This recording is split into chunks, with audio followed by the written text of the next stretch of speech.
Hey John, what are we having today?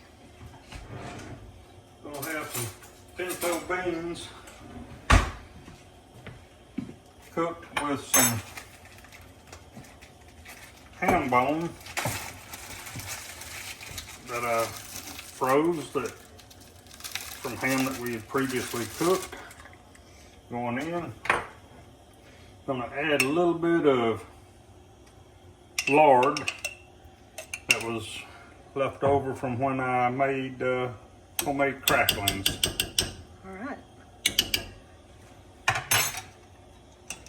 All right, our beans, pinto beans, have been cooking for 2 hours. So now I'm going to add a can of rotel tomatoes to it and get this stirred in.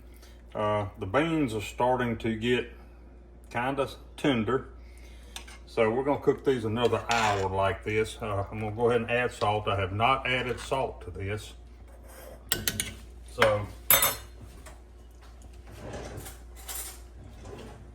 since I've added the rotel in it, I'm going to give it a taste.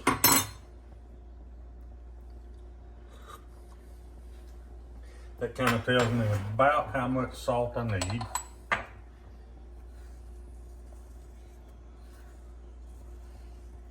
And we're gonna go with this much right now. That's probably half a teaspoon, maybe a little less than a teaspoon.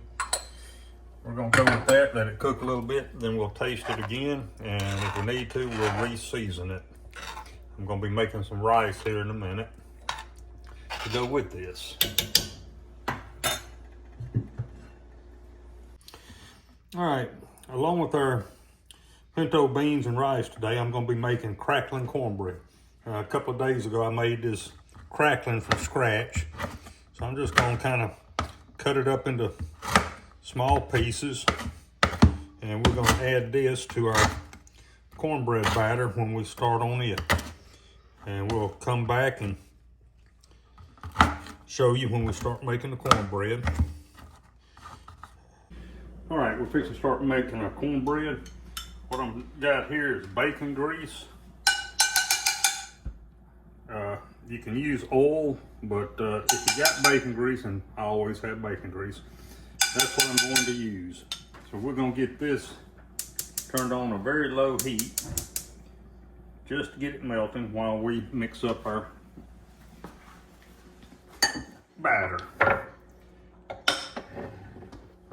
I've got my cornmeal in. I don't measure. It's just about what I think I need for the size skillet I'm using. We're going to put in 1 egg.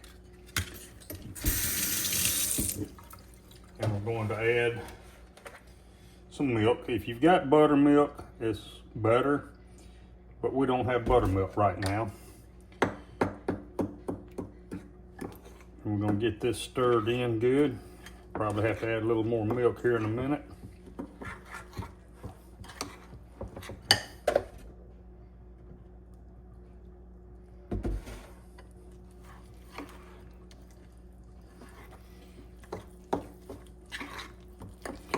And I'm fixing to add some cracklins that I made that I've already chopped up.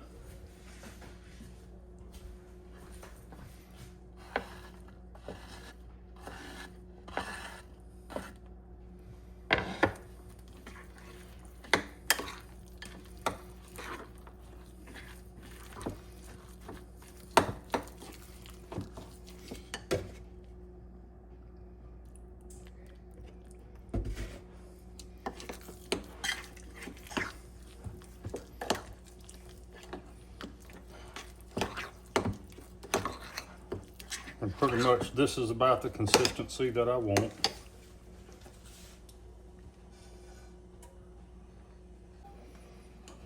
All right, we've got a few whisks of smoke. I'm gonna pour that in. And then we're gonna stir it. And this is how my mom and daddy always made it. They always put their bacon grease in their batter. It just kind of imparts flavor throughout.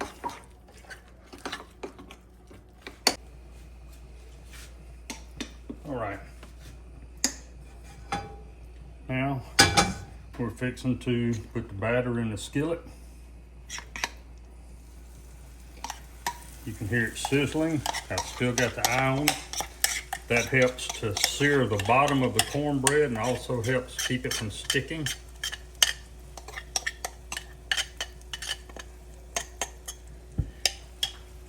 I've got my oven on about 400 degrees.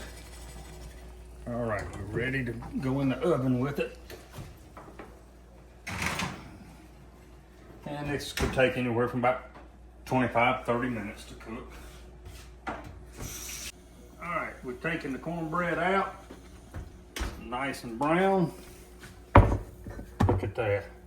Now that's got cracklings in it. You can see some of them. Let me put this skillet down, that's hot. You can see the cracklings throughout it here and there. That crackling in that cornbread just has so much flavor. If you've never had it, you need to find you some cracklings and give it a try. All right, we're fixing to cut the cracklin cornbread. And there you go, that's crackling right there. Man, that's some good stuff right there.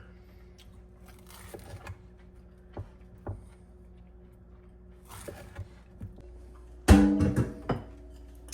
right, we're gonna fix us a bowl here. I'm gonna put a little rice in the bottom of mine.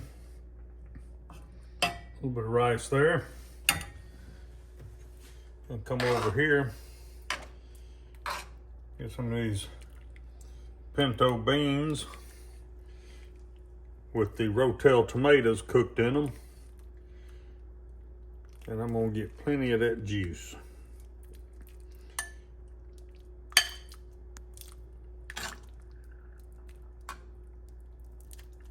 There you go. That right there is gonna be some good stuff with that crackling cornbread. All right. What I have here is some Tabasco peppers that I grew this summer and made pepper sauce with. I like a little pepper sauce in my beans and my rice. So there's that. And then let's give her a little taste. These beans are pretty hot.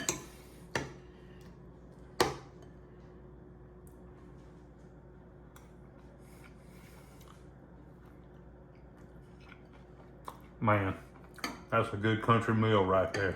That's really good. Give it a try. If you enjoyed this video, please hit like and subscribe, and we'll see you next time. Thank y'all for watching.